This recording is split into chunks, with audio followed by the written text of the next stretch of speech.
¡Irasai! Mira, para celebrar el mes de la cultura asiático-americana, voy a colocar aquí en la entrada este mural hecho con las fotografías de los niños coreanos adoptados por estadounidenses, porque creo que todos ellos merecen un reconocimiento y que se les haga justicia. Así que, mientras estoy haciendo un poco de hueco para colgarlo, que suene la música. ¡Arigato! ¡Hey! ¡Arigato! ¡Arigato gozaimasu! ¡Arigato! ¡Hey! ¡Arigato! ¡Arigato gozaimasu! ¡Hey! ¡Hey! ¡Hey! ¡Hey! ¡Hey! ¡Hey! ¡Hey! ¡Arigato! ¡Hey! ¡Arigato! ¡Arigato gozaimasu! ¡Hey! ¡Hey! ¡Hey! ¡Hey! ¡Hey! ¡Hey! ¡Domo!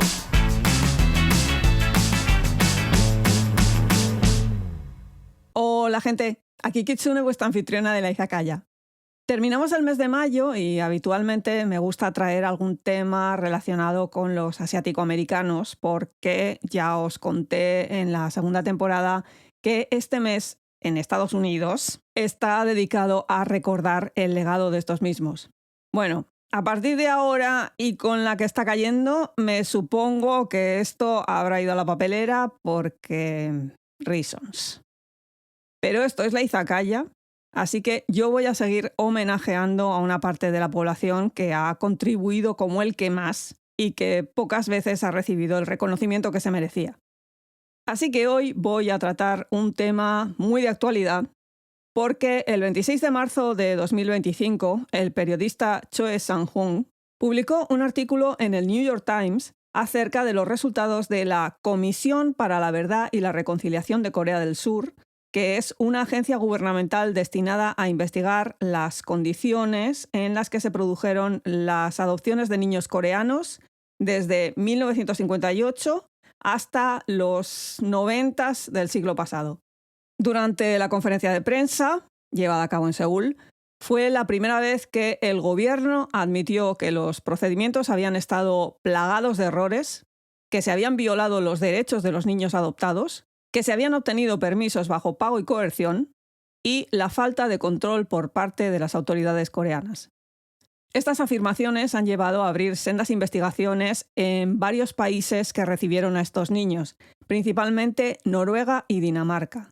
Pero, en el caso de Estados Unidos, que fue el que comenzó este proceso de adopciones y que recibió la mayor cantidad de niños, no ha movido un dedo por facilitar una investigación a fondo.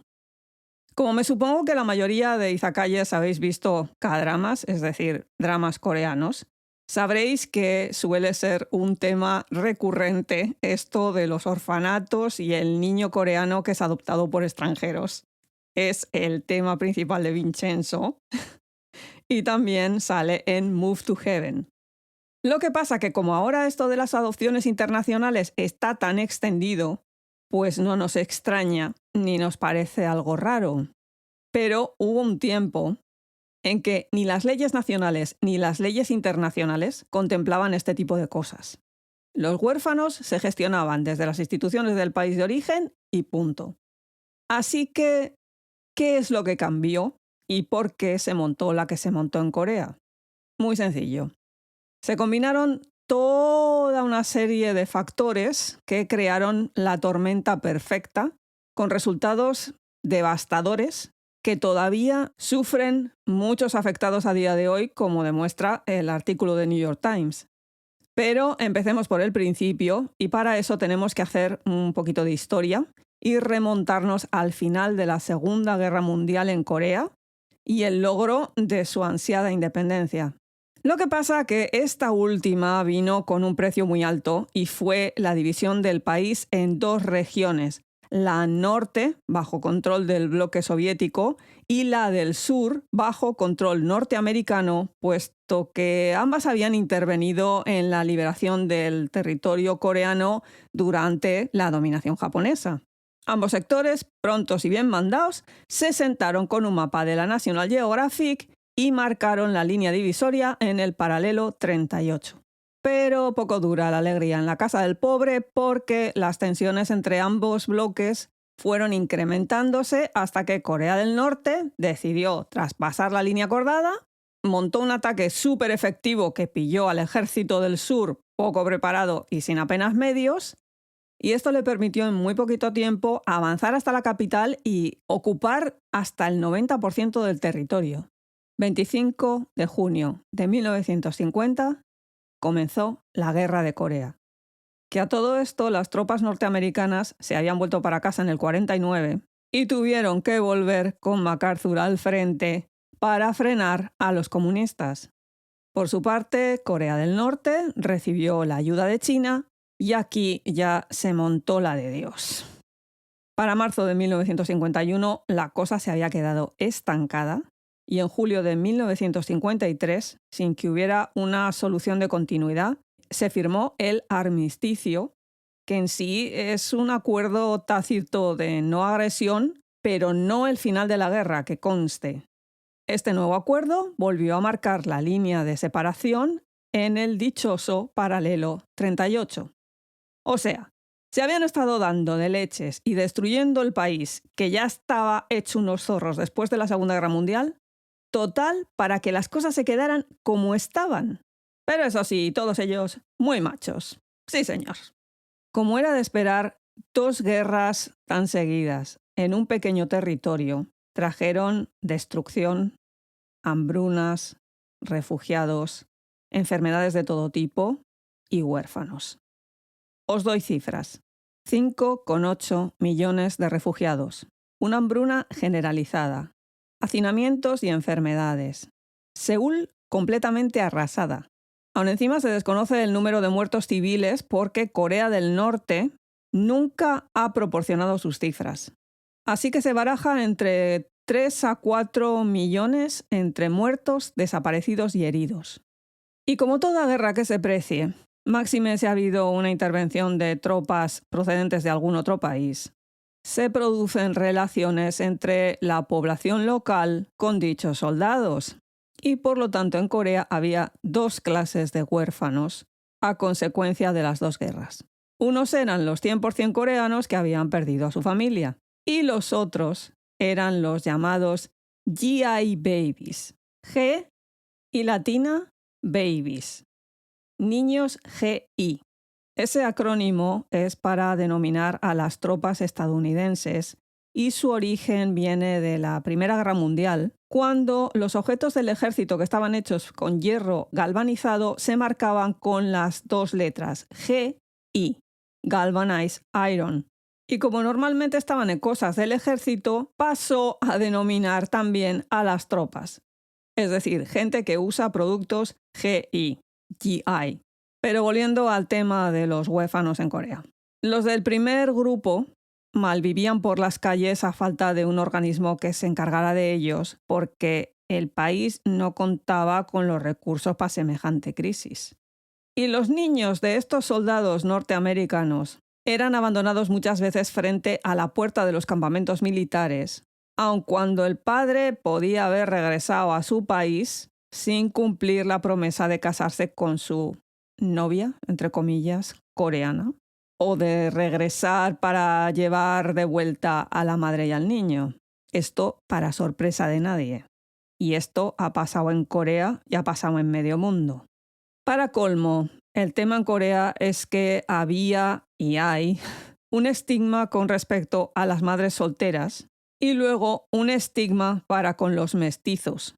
Que mal si era blanco, pero aún peor si era afroamericano. Ahí ya tela.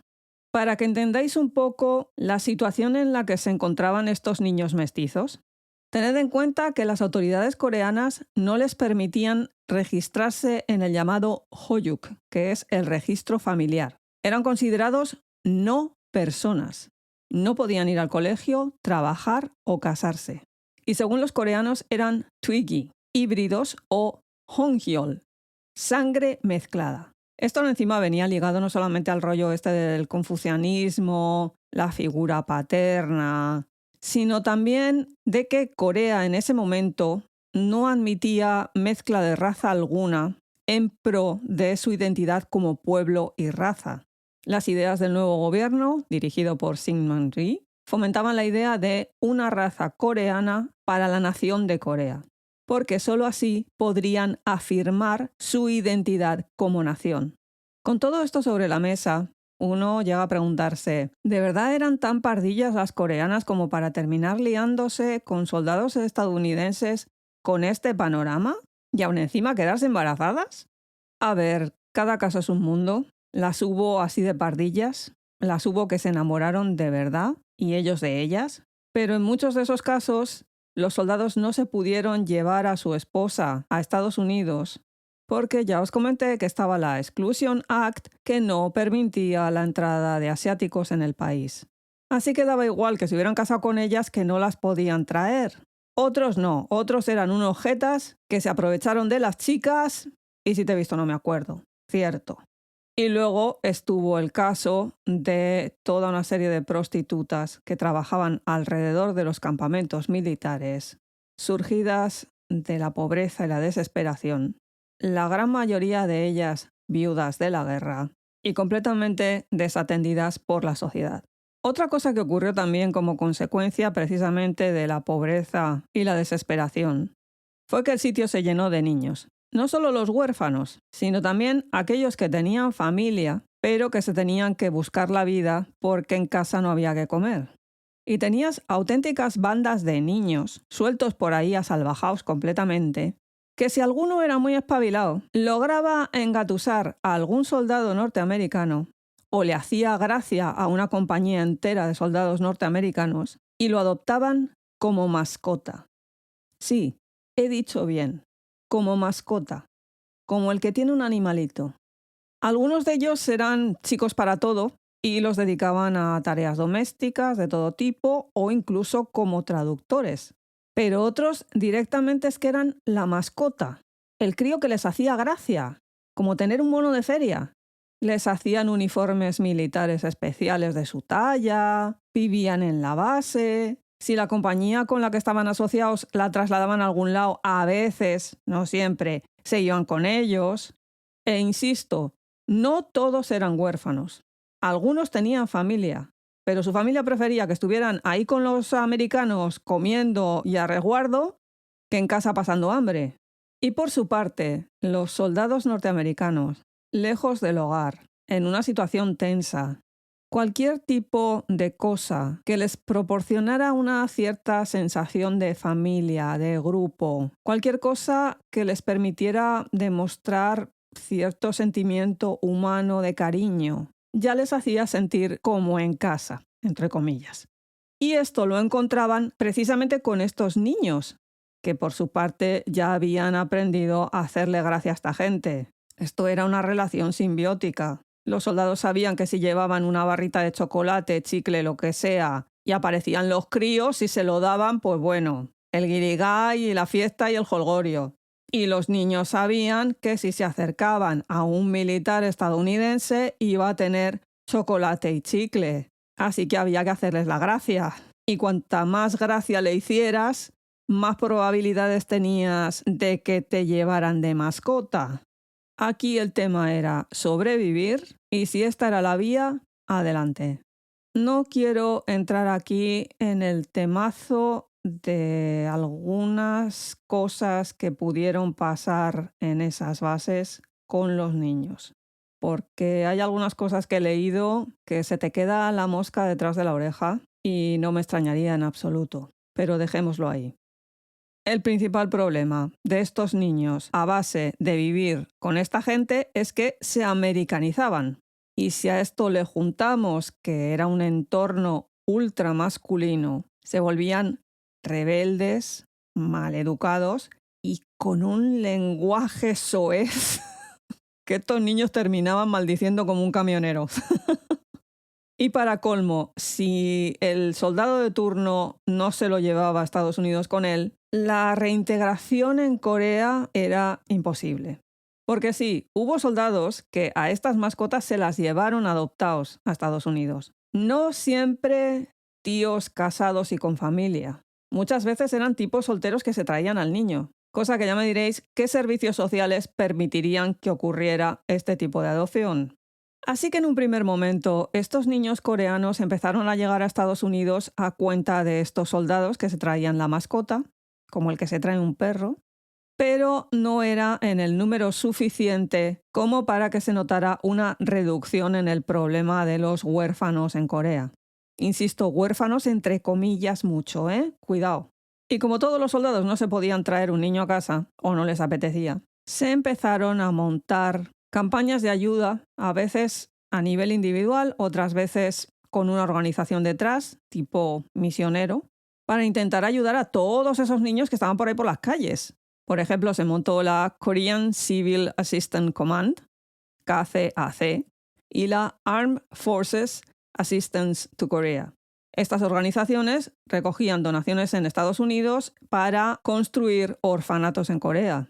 Y no solamente los americanos, los soldados etíopes montaron un orfanato para entre 60 a 70 niños. Los turcos montaron el orfanato Ankara para 160 niños. Y hubo sendas operaciones militares durante la guerra para evacuar a los niños. Por ejemplo, la Operation Kidikar, Operation Kid Leave, Operation Orphan Annie.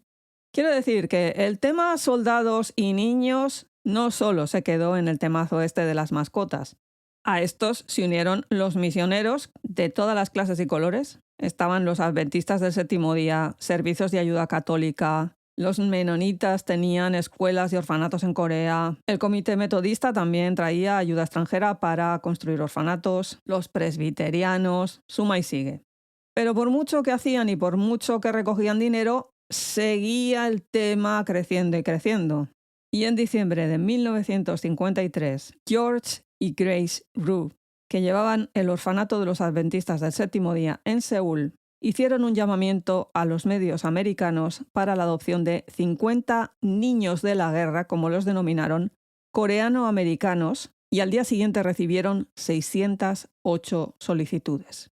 Porque hasta ese momento los medios de comunicación estadounidenses se hartaron de sacar fotos de los huerfanitos coreanos. Todo muy sensacionalista, todo muy a provocar la lágrima, y aún encima vendiendo la pedazo de moto de que la mayoría de ellos eran hijos de nuestros valientes soldados. Bueno, si eran tan valientes, podrían habérselos traído, ¿no? A partir de ese momento, la cosa comenzó a complicarse y sobre todo comenzó a politizarse.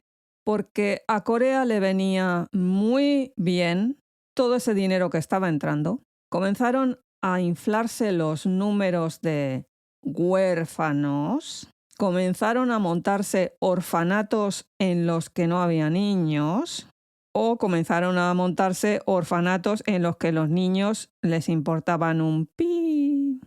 Además de lo que ya os he comentado, había niños que tenían familia, pero que no tenían con qué comer. Y visto lo visto, que los extranjeros traían todo el dinero para los huérfanitos coreanos, ese ente, meto al niño en un orfanato y al menos me come. Otras veces, como resulta que las viudas en Corea, según el confucianismo, no podían volverse a casar, ya me dirás tú cómo hacían para alimentar a los niños que tuvieran sin marido en casa y con la que estaba cayendo. Pues te me llevaban a los niños al orfanato. Debido a todo esto, el número de huérfanos aumentaba y aumentaba y aumentaba y aumentaba, porque no había una institución nacional que controlara todo aquello. Los dueños del cotarro eran todos extranjeros, cada uno de su rollo, sin estar coordinados entre sí para nada. Y al gobierno, pues esto ni le iba ni le venía, porque ¿para qué llevar un registro si la mayoría de estos son hijos de estas tías cabeza locas, guarris todas, que se han ido con estos tíos? Si fueran buenas y nobles mujeres coreanas, se habrían dejado morir de hambre ellas, los niños y todos. Todo muy noble, todo muy confucianista. Y cuando dejas que otros te lleven el chiringo, aparece gente que nunca debería de haber aparecido. Y entra en escena Harry Holt, un leñador y granjero con dinerito de Criswell, Oregón. Este señor fue la principal figura de una cosa que se llama el americanismo cristiano. ¿Qué leches quiero decir con esto? En Estados Unidos en ese momento, tanto las iglesias como el gobierno, como los medios de comunicación, promocionaron una idea de una clase media americana blanca, de principios cristianos pero a su manera, directamente identificados como 100% americanos. Es decir, se equiparó ser un buen cristiano con ser un buen americano. Todo esto unido a un sentido de responsabilidad con una fuerte creencia en la importancia de la familia. Si en estos momentos os está sonando de algo, es porque de esos polvos vienen estos lodos. Sí. Así que para esta gente, el adoptar a un niñito coreano no solo era un tema de caridad, sino también tenía un significado político, nacionalista, porque estaban ayudando a que esa zona de Asia no pasara al dominio comunista. Se traían a los hijos de los valientes soldados norteamericanos y los criaban en los verdaderos valores estadounidenses y capitalistas. ¡Wow! Pero volvamos a los Holt. En otoño de 1954, Harry y Bertha habían asistido a un numerito de World Vision con su fundador Bob Pierce sobre mandar dinerito a los pobres niños coreanos y les mostró 2 documentales. Uno sobre la vida de las viudas de Corea y otro sobre los leprosos y amputados. Los Holt se quedaron impactadísimos. Y Harry decidió irse a Corea y adoptar unos cuantos niños, a pesar de que ya tenía 6 hijos suyos propios. Así que en 1955 se trajo 12 niños coreanos, 8 de ellos y 4 que eran para otras familias. La prensa le dio a este caso una publicidad brutal. Aún encima él publicó un libro contando su historia que se decía The Seed from the East, la semilla desde el este. Y el matrimonio comenzó a recibir cartas pidiéndoles que por favor les trajeran más niños. Aquí se planteaban varios problemas. Primero, que este señor no podía irse a Corea a traerte un niño porque sí. Segundo, existían una serie de leyes en Estados Unidos que impedían la entrada de asiáticos. El vuelo desde Corea a Estados Unidos, aunque fuera solamente a la costa oeste, no solo era una jarta de horas que tenías que hacer escala en aquellos tiempos, es que además valía un pastón. Y luego que no es cuestión de pillar un niño por ahí aleatoriamente y toma, ahí tienes un niño. Aunque a muchísima gente de esta yo creo que le hubiera importado 3 porque era como comprarse un bolso. Visto lo visto, Harry Holt entendió que tenía una misión divina. Es más, consultó la Biblia para ver si recibía un mensaje de Dios y se lo envió. Le salió no sé qué leches de pasaje que le decía que si que estoy en el extranjero, no sé qué. Bueno, da igual. Reasons muy religiosas, muy cristianas, y decidió traer más niños. En 1956 se trajo 211 niños y estableció el programa de adopción HOLT, HAP en inglés, que sigue existiendo hoy en día, llamada Servicios HOLT Internacionales para Niños. Funciona en múltiples países y continúa siendo el líder en adopciones internacionales. La innovación de este señor estuvo en 2 puntos que cambiaron la dinámica de las adopciones en Corea. Lo primero, adopción a distancia. ¿Con esto qué quiero decir? Los papás que adoptaban no hacía falta que fueran a Corea a recoger al niño. Firmaban un papel como que este señor les representaba y se montaba una especie de adopción por poderes, como los matrimonios por poderes, pues esto, adopción por poderes. Y el segundo punto fueron los vuelos de traslado. Entre 1956 y 1961, esta organización realizó 26 vuelos que trajeron a Estados Unidos 2.000 niños.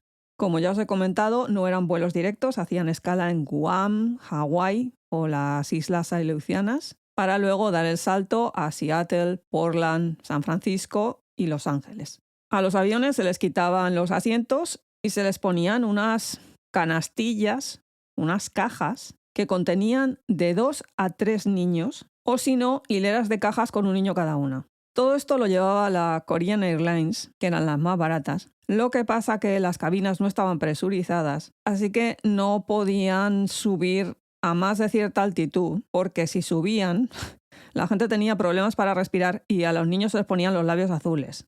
Y por debajo, las turbulencias mareaban a todo el mundo. A cargo de estos niños no iba personal de vuelo ni nada por el estilo. Normalmente iban estudiantes coreanos que iban a Estados Unidos a estudiar inglés misioneros y voluntarios. En 1958, una pediatra coreana viajó en uno de estos vuelos y nos da un relato aterrador. Dice que iban de 4 a 5 personas, la mayoría adolescentes, para 90 niños. Uno de los niños se les murió de tifus en pleno vuelo y 4 de ellos tenían tuberculosis, aparte de otra serie de enfermedades y demás que, bueno, esos niños no estaban para que los movieran de un sitio a otro.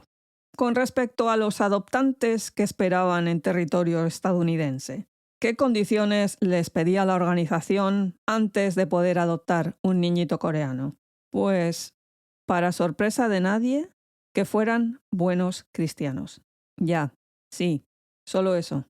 Así que el perfil medio de las familias adoptantes eran muy religiosos, conservadores, de mediana edad, clase media, por supuestísimo protestantes blancos con educación secundaria y viviendo en áreas rurales.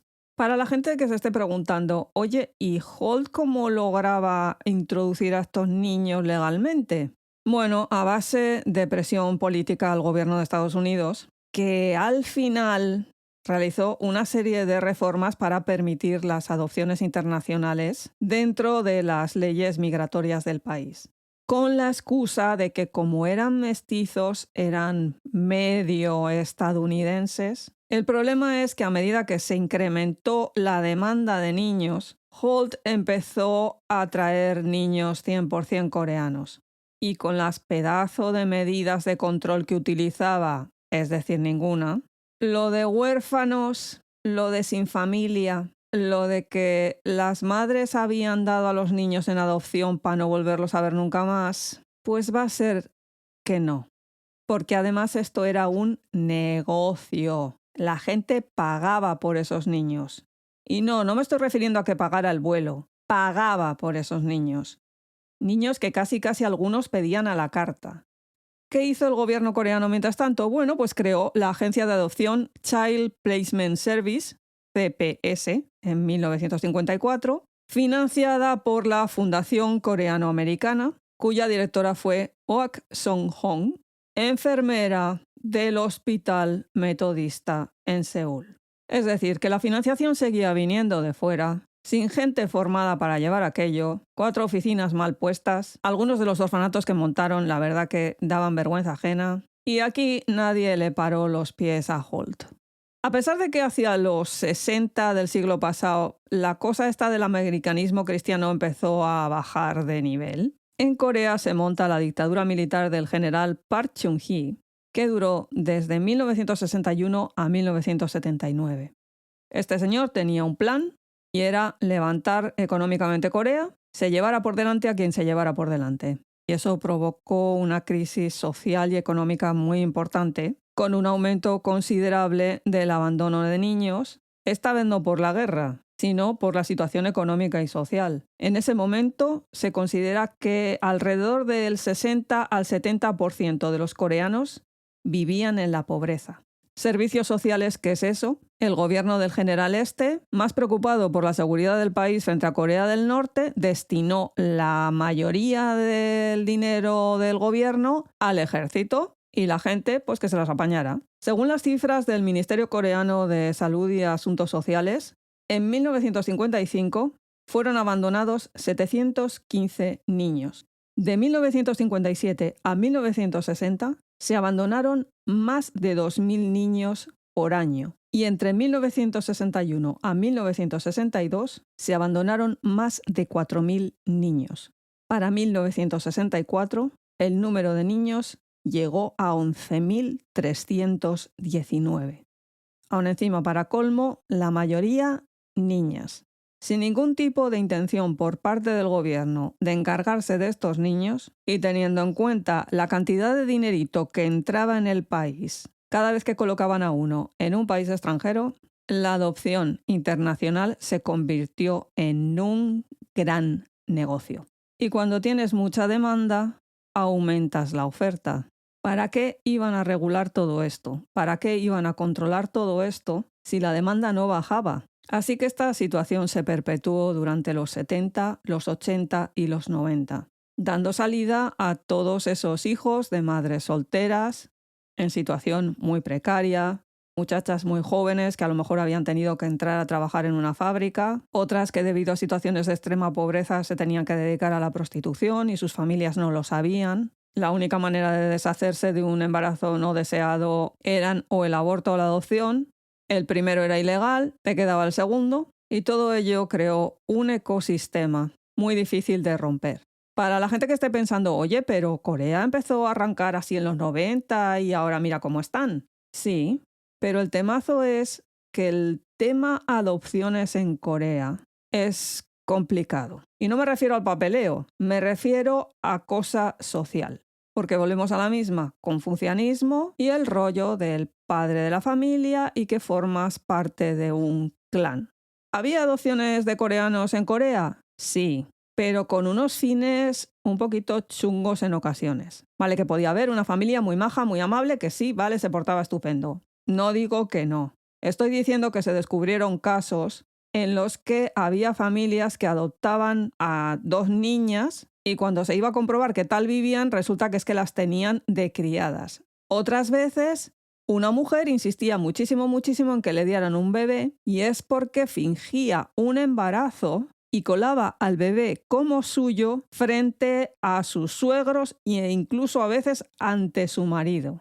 Estoy hablando aquí de una serie de dinámicas sociales muy difíciles de romper. Mimi ya ha hablado de las condiciones de las mujeres en Corea, de los problemas a los que se enfrentan, pues imaginad cómo es todo el resto. Afortunadamente llegó un punto en el que las adopciones internacionales se pararon y se impuso un mayor control, además de toda una serie de instituciones y cosas que se encargan de esos niños. ¿Qué pasó con los que ya habían sido adoptados? Pues al llegar a Estados Unidos tuvieron un montón de problemas. Primero porque este país es racista.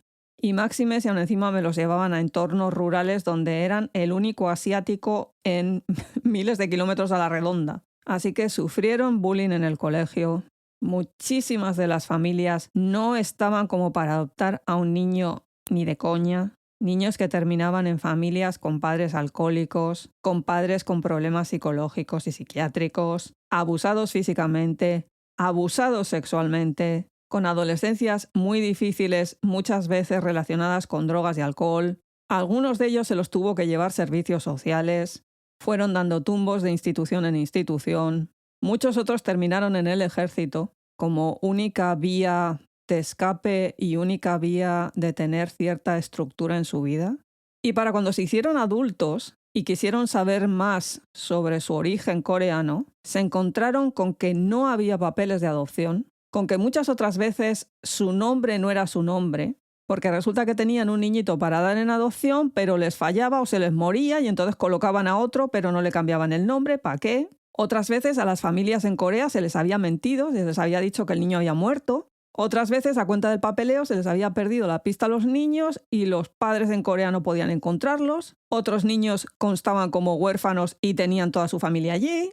Y para colmo, muchos de estos de los años 50 tenían como misión americanizar a esos niños y esta gente nunca aprendió coreano, ni costumbres coreanas, ni nada. Así que volver a Corea o intentar averiguar información en Corea, si no van con un traductor no hay forma. Y claro, eso cuesta dinero. La gente, no todo el mundo tiene como para, venga, ahora me voy a Corea, me contrato, empiezo a mover papeles. Papeles, imaginad.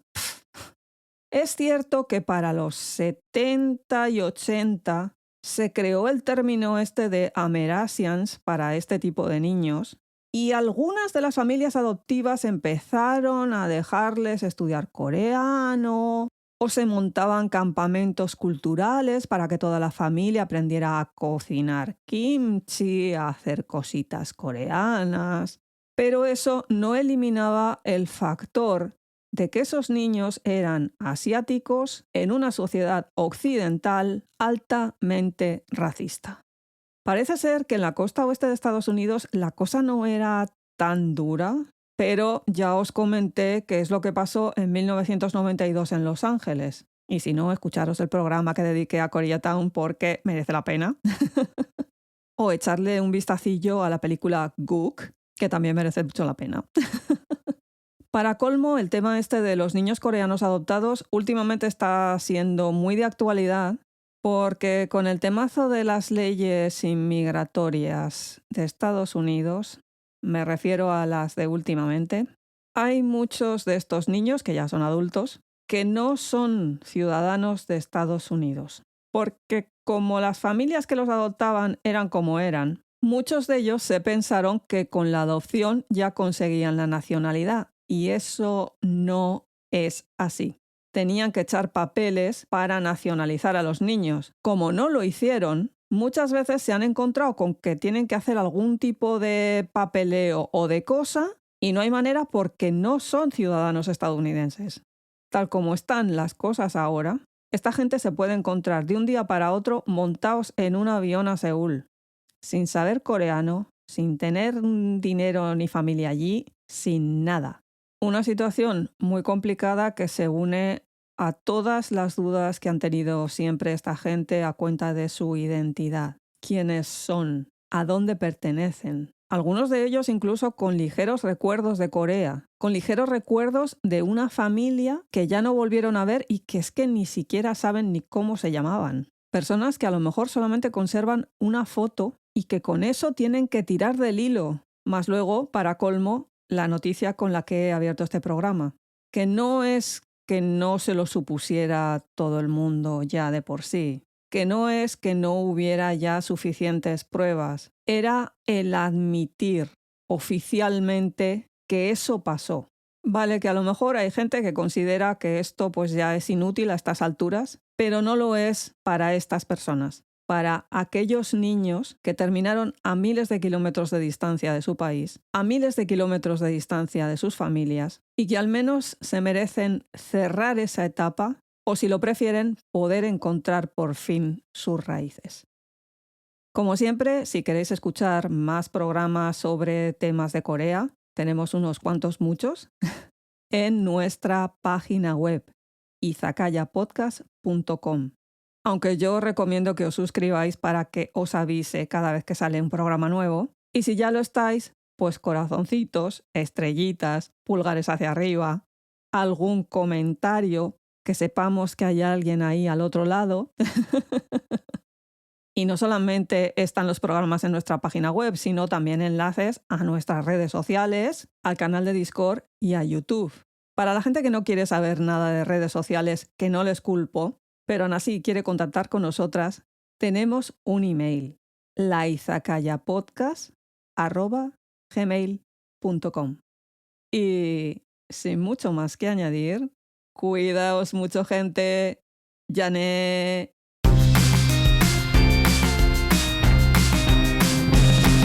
Arigato. Hey. Arigato. Arigato gozaimasu. Arigato. Hey. Arigato. Arigato gozaimasu. Hey. Hey.